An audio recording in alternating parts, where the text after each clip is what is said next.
Hi, my name is Steve, and this is my wife Megan, and this is our son Oliver, and we're on staff at Washington State University with Campus Crusade for Christ. And we just want to share a little about what's been going on in our life and about our son. So, it was about a year ago when Megan and I found out that we were pregnant, and we were filled with joy and excitement. And at the same time, we heard some hard facts as we encountered our first ultrasound with our son Oliver, and the doctors knew right away that there was something wrong with his heart. And so we were torn with this feeling of tension between what's going to happen to our child, yet we still had excitement that we were going to start a family, so that was really hard. But on March 20th, 2009, Oliver Isaac Yen was born, and when he was born, the doctors and nurses noticed something that was different about him. He was born very floppy, he had very low muscle tone. When they see that in babies, two things come to their mind. They either think there's a major infection that he picked up as he was going through birth, or there could be a possible chromosome defect. So for the next 5 days, they proceeded testing on his blood and some work to determine if he had a chromosomal defect or a virus.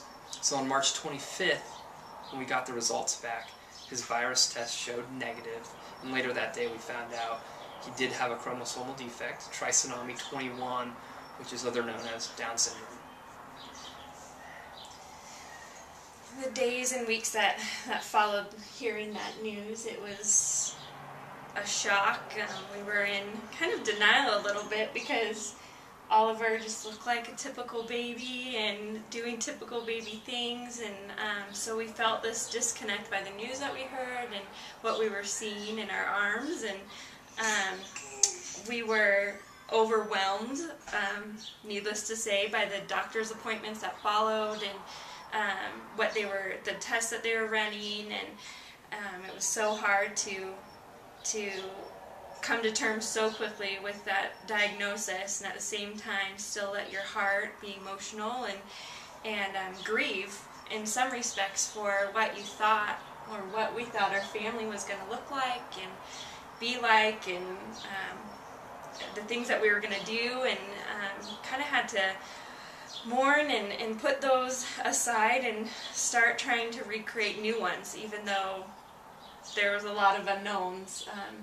There are a lot of unknowns that we still don't know what it's going to look like, and although that we had tons of amazing support in Pullman and our family and relatives, it was probably, and still continues to be, one of the loneliest times, just because we don't know anyone in our community. We live in a small town that is going through the same thing that we are, and so we just feel really alone in the process as well, and that we're trying to navigate this together. And so it's been a really tough past few months.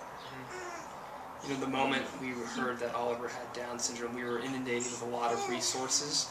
We were given a lot of people's phone numbers to call who had kids with Down syndrome. We were given pamphlets, books that we should be reading to know what is Down syndrome, how to care for a baby with Down syndrome, what that even looks like, emails, groups to be in, and those are great. We were really fortunate to get those, but at the same time, it was really overwhelming. We didn't know where to start and what to look to, but in the midst of that, we found a package that was given to us by a group called Johnny and Friends, and it was an organization that we felt really compelled to really learn more about and how they could possibly be supporting us. So the future, that's kind of a hard question as well, because like I said before, there's just a lot of unknowns. At this point, Ollie's 3 months, and we don't really know what his abilities or needs are going to be for the future, so we just take it one day at a time and really cling to the Lord, trusting that He is good and He is leading us, and that He is worthy of our trust. And but at the same time, you know, the future holds lots of doctor's appointments and a lot of the one thing we've already found out, just that we are already a spokesperson for Ollie, that we are to be his advocate in the medical field and educating others around us about trisomy 21 Downs, and that's going to be probably for our lifetime. That's going to be a role that we're taking on. So we're just trying to learn as much as we can, and along with Ollie as we walk through this. So That's kind of what we know as far as right now, what the future is going to look like.